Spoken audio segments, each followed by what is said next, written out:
El mundo sigue, pero no sabemos cómo.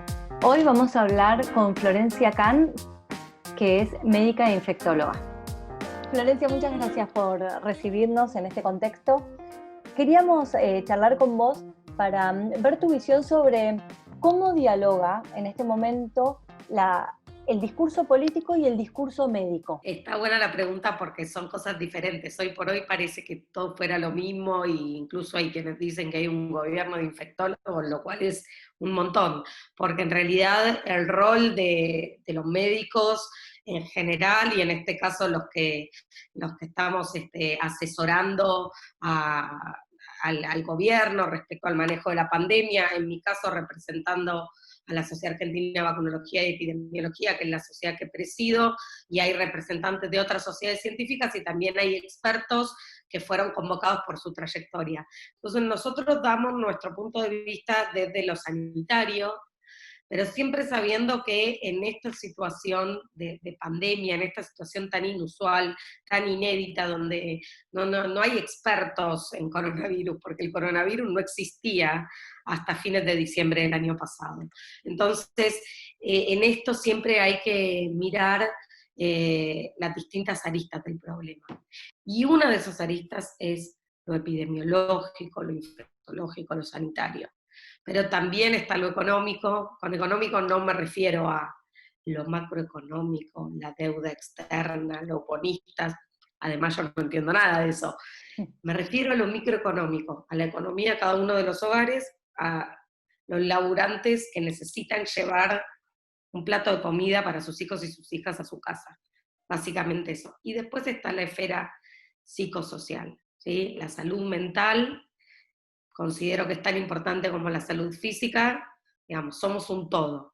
Entonces todos esos ingredientes hay que ponerlos sobre la mesa a la hora de evaluar qué se hace. Por eso es que nosotros, desde el punto de vista epidemiológico, infectológico, damos nuestra opinión, teniendo en cuenta los otros aspectos, pero por supuesto que los que gobiernan, el presidente, en este caso, tiene que escuchar diferentes voces y en base a eso tomar decisiones.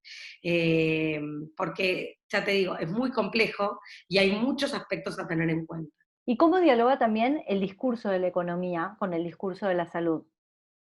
A mí no me gusta plantear este tema con una falsa dicotomía entre la economía y la salud, porque yo creo que son dos aspectos a tener en cuenta, pero me parece que según la situación epidemiológica que estés en cada momento, y digo ya no a nivel país, porque hoy por hoy en Argentina tenemos situaciones epidemiológicas de lo más diversas, pero digo, según la situación en cada jurisdicción, uno tiene que evaluar qué prioriza en cada momento.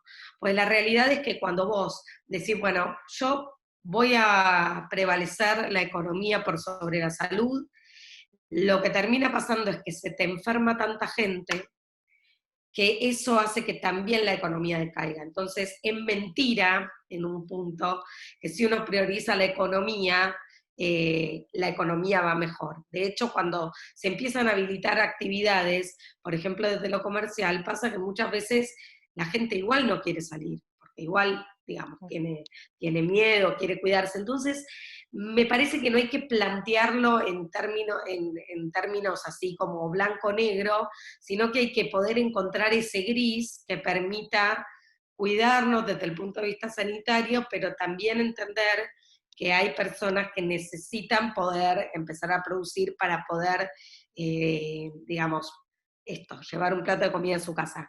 No, más allá de que hay ciertas ayudas del gobierno, llega un momento que eso puede ser insuficiente. Ahora, por otro lado, está el problema, que a mí me parece como lo más grave de todo, que es politizar la pandemia. Eh, entonces ahí es donde ya no estamos discutiendo estrategias sanitarias o cómo mitigar el virus o cómo minimizar el impacto, digamos, que puede tener el virus. De hecho, el objetivo principal de todo esto es que se muera la menor cantidad de gente.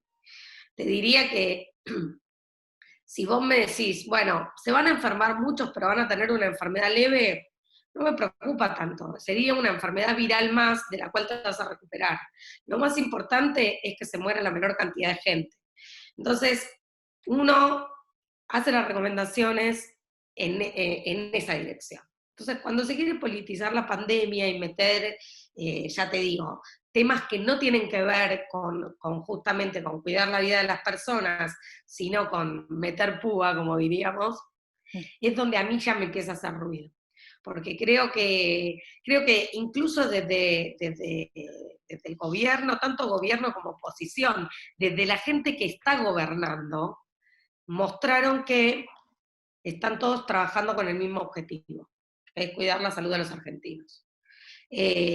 Obviamente hay más de 400 fallecidos y entonces uno no puede decir, ay, qué estrategia exitosa, porque se murió gente. Lo que pasa es que si no se hubieran instalado estas medidas, seguramente los números hubieran sido mucho peor. Y yo sé que es contrafáctico lo que digo, pero hay algunas proyecciones y algunos estudios que demuestran que sin el aislamiento social preventivo y obligatorio que empezó el 20 de marzo, al ritmo que venían los contagios, podríamos estar en números mucho mayores, y si uno tiene en cuenta que más o menos entre el 4 y el 5% de los infectados fallecen, bueno, digamos. Entonces no quiero dar un número porque realmente, digamos, no fue lo que pasó y no tenemos manera de comprobarlo, pero sí quiero decir que hubo un impacto positivo, más allá de los fallecimientos, de las medidas que se fueron tomando. Pero, y esto fue más allá de cualquier bandera política, digo, porque todos trabajaron en la misma dirección.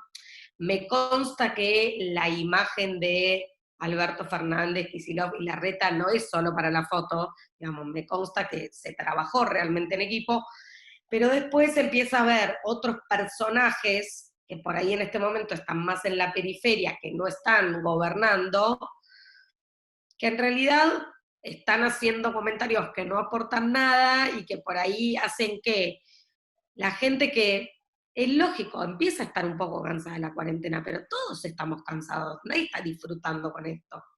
Lo que pasa es que estamos hablando de un virus nuevo para el cual somos todos susceptibles, que se transmite muy fácilmente y que no tiene vacuna y no tiene tratamiento. Entonces, si bien esto parece como una estrategia del medioevo, la realidad es que esta cuarentena, este distanciamiento, como lo quieran llamar, estas medidas, son por ahora la única vacuna que tenemos. Entonces, ir en contra de eso, y además sin hacer una propuesta superadora, porque no es que escuche alternativas superadoras, me parece bastante peligroso. ¿Cómo se sale, Florencia, de esta pandemia? Digo, hay casos análogos que se fueron siguiendo, pero el otro día el presidente decía que ya el caso de Latinoamérica, con los barrios carenciados, con los aislamientos comunitarios, es un caso único en sí mismo. Entonces, ¿cómo se planifica algo único sobre un terreno así incierto?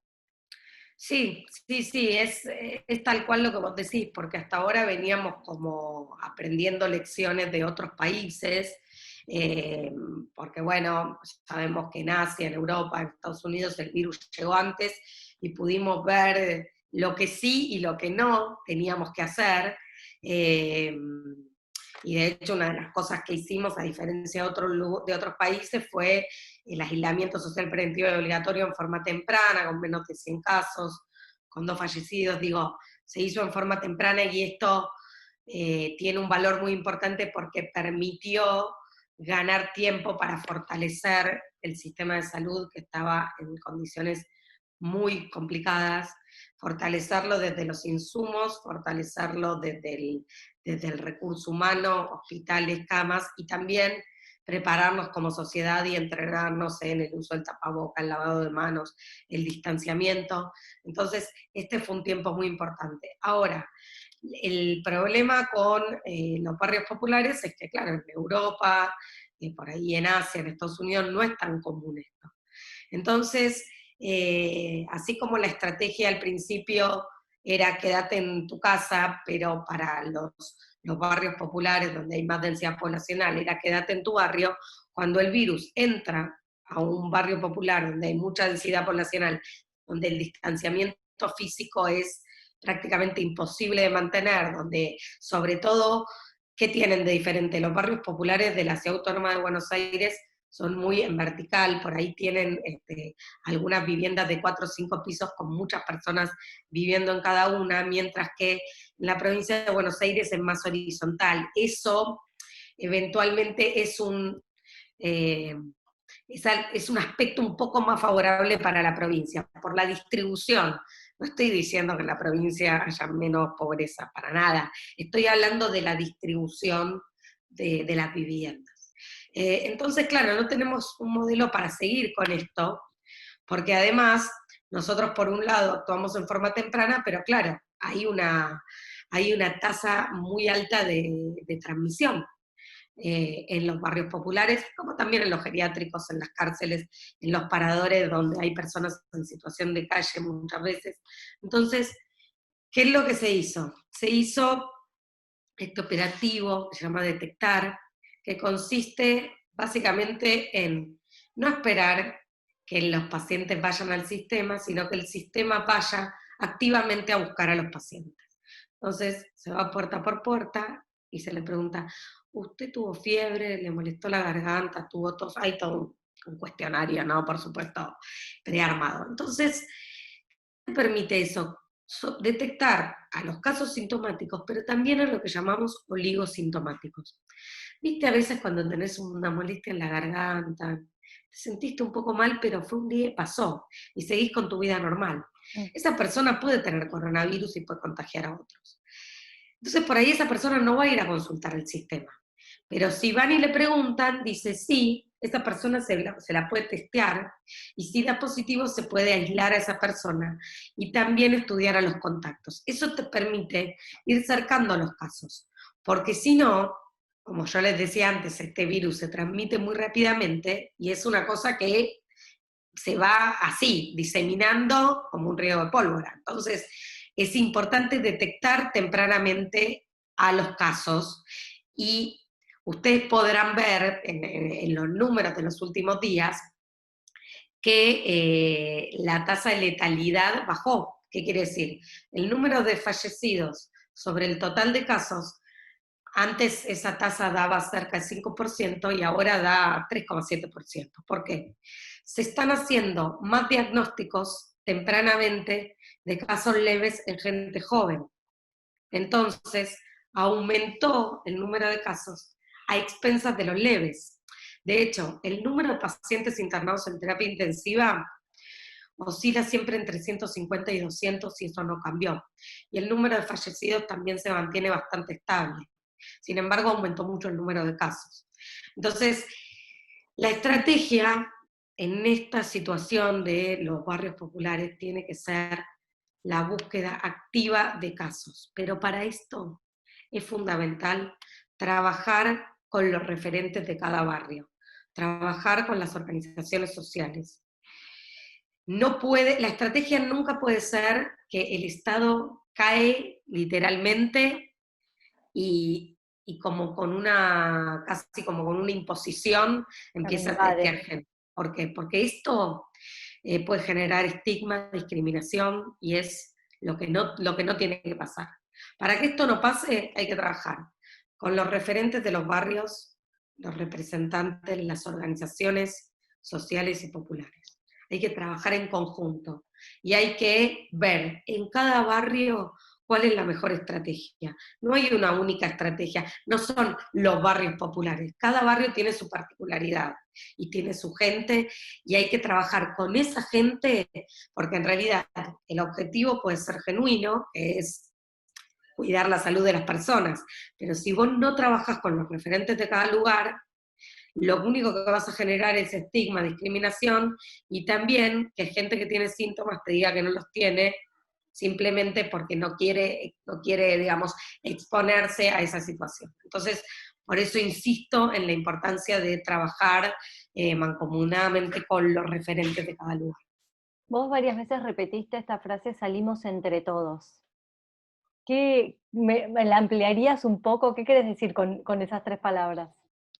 Sí, yo tengo, digamos, no solamente yo, ¿no? Hay toda una corriente que pensamos que en realidad, bueno, la salud pública es responsabilidad de todos.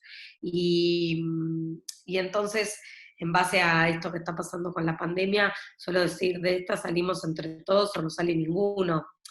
Eh, Sería un error pensar, por ejemplo, que nosotros hablamos mucho de los barrios populares, pero de los casos notificados en Cava, la mitad son en barrios populares, pero la otra mitad son en otros barrios. Y aún si el 90% fueran en los barrios populares, igual es un problema de todos. No hay que pensar que, bueno, como yo no vivo en este barrio, a mí no me afecta. Es un problema de todos. En los barrios populares trabajan, hay trabajadores esenciales, hay enfermeros, hay empleados administrativos, hay empleados de limpieza, empleados de comercios, hay, digamos, a ver, no. Entonces, pensar que esto es un problema de otro es, valga la redundancia, un gran problema. Entonces, ¿qué es lo que puede hacer cada uno desde su lugar? Cumplir con las recomendaciones. Hacer lo que se puede y no hacer lo que no se puede. No querer buscar ahí el vericueto para, bueno, ay, yo tengo DNI par, pero mi marido impar, entonces salimos con los chicos los 2 días. Estas cosas, o usar el tapaboca, pero juntarse en una esquina con amigos a charlar a menos de 1 metro de distancia.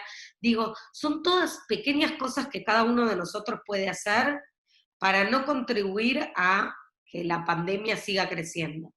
Sobre todo los que vivimos en la Ciudad Autónoma de Buenos Aires estamos en una situación complicada. Estamos en la jurisdicción del país que tiene más concentración de casos, ¿no? Todo lo que es el AMBA. Ciudad Autónoma de Buenos Aires y conurbano bonaerense.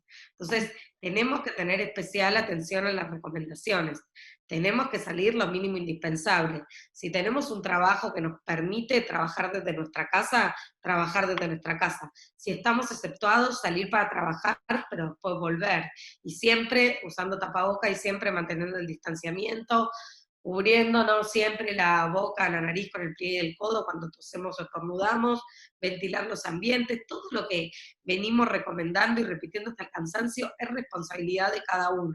Entonces, y sobre todo, no cometer la irresponsabilidad de este movimiento que se viene viendo ahora, anti-cuarentena, ¿no? Porque en realidad nadie está enamorada de la cuarentena, nadie está disfrutando de esta situación, todos extrañamos a seres queridos, todos extrañamos el asado con amigos, todos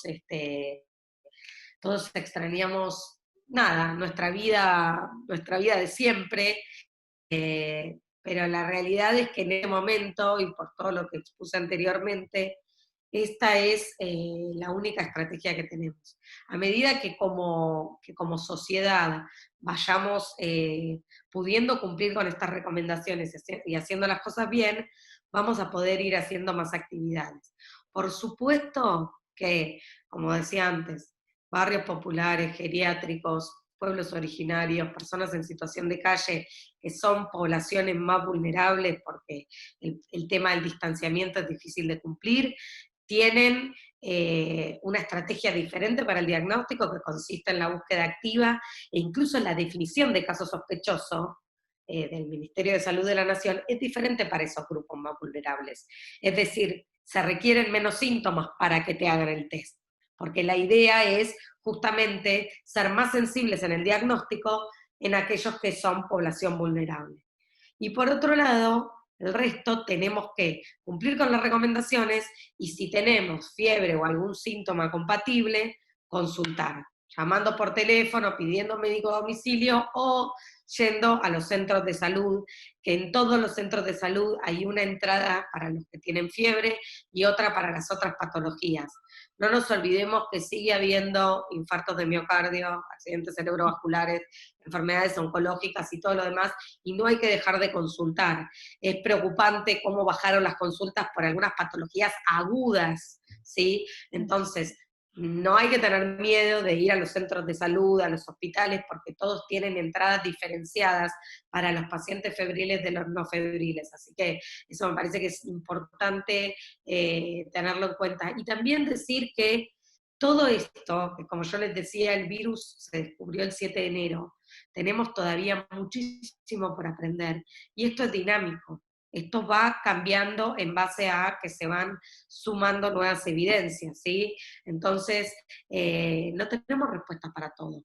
O por ahí cosas que pensábamos que eran de una manera son de otra. Y esto tiene que ver con que se va sumando evidencia y para algunas cosas, y ustedes esto lo saben muy bien, nosotros hacemos medicina basada en la evidencia y para generar la evidencia, en el caso de, digamos, de la medicina para lo que es los tratamientos es en base a ensayos clínicos randomizados, controlados, doble ciego, son 5 meses, no dan los tiempos para tener esa evidencia de peso. Entonces, bueno, a veces se nos exige una determinada cantidad de respuestas que no tenemos el suficiente tiempo para poder responderlas, para generar esa evidencia. Y el tiempo no se puede comprar. Entonces estamos en esa situación. ¿Qué aprendizajes crees que va a dejar esta experiencia a nivel poblacional, gubernamental, social? Bueno, una de las primeras cosas que creo fundamental que va a dejar como aprendizaje es la importancia de tener un Estado presente, la importancia de tener un Ministerio de Salud, de tener un Ministerio de Ciencia y Técnica, de tener al CONICET. Ustedes saben, habrán leído, porque salió en todos lados, todos los desarrollos para el diagnóstico que se llevaron a cabo gracias al CONICET. Ustedes verán, digamos, el desenvolvimiento del Ministerio de Salud en todo esto, y digo, me parece fundamental, ¿no? Porque la ciencia y la técnica y la salud vinieron muy golpeadas en los últimos años, se menospreció mucho a los científicos, se los mandó a lavar los platos, se los acusó de ñoquis. Entonces, la verdad que fue muy doloroso y creo que lamentablemente con la pandemia se tuvo que ver la importancia que tiene todo esto. Así que me parece que es algo que tenemos que valorar mucho eh, porque es muy, muy importante. Y como sociedad, no sé si vamos a salir mejores, pero vamos a salir distintos. Y vamos también, creo yo en lo personal, a valorar esas pequeñas cosas que uno en la vida cotidiana las da por obvias, como juntarte a almorzar con la familia un domingo al mediodía, un asado con amigos, a veces porque uno tiene, ay, estoy cansada, hoy no salgo, y ahora cómo valoraríamos poder salir, ¿no? A Sí, tomar sí, un sí. café, aunque sea. Digo, son todas estas cosas que creo que te interpelan, como la sensación de, bueno, ahora voy a disfrutar más de todo, ¿no? De las pequeñas cosas, no solo de los grandes eventos. Eh, Así que me parece que eso es importante y también decir que siempre hay un mandato, ¿no? Para todo. Y el mandato en la cuarentena parece ser que hay que ser productivos. Hay que comer sano, hay que hacer ejercicio, hay que cocinar, hay que hacer un montón de cosas. Bueno, entonces yo digo, estamos en una situación complicada, no digo, listo, no hagamos nada de nuestras vidas, además la mayoría estamos trabajando, en mi caso yo soy personal de salud, entonces sigo con mi trabajo, pero la mayoría de las personas siguen trabajando desde su casa y sabemos que a veces el trabajo es más que si tuviéramos que ir a una oficina a trabajar, porque uno nunca corta, y además, en el caso de los que tenemos hijos, es terminar de trabajar y ponerse, bueno, por ahí a dar una mano. Yo tengo un hijo de 8 años que está en 3.er grado y si bien se maneja bastante, todavía le tengo que dar una mano con la plataforma, con subir las tareas. Digo, estamos lejos de estar haciendo la nada misma, estamos muy sobrecargados, pero en nuestra casa, y encima se nos exige ser productivos Sí.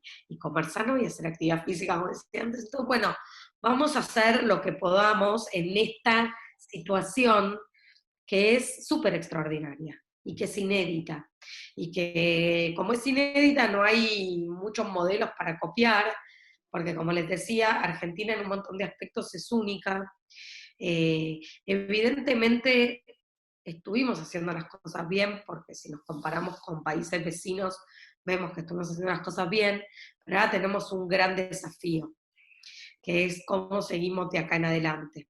Entonces, creo que tenemos que tomar conciencia que por más que podamos estar cansados, que podamos, bueno, en algún punto, nada, son muchos días que llevamos, ya meses que llevamos en esta situación, pero bueno, saber que hoy por hoy es la única estrategia que tenemos para controlar la pandemia. Bueno, Florencia, muchas gracias por tu tiempo. La verdad, un lujo escucharte. Y en este contexto te agradecemos el triple tu tiempo.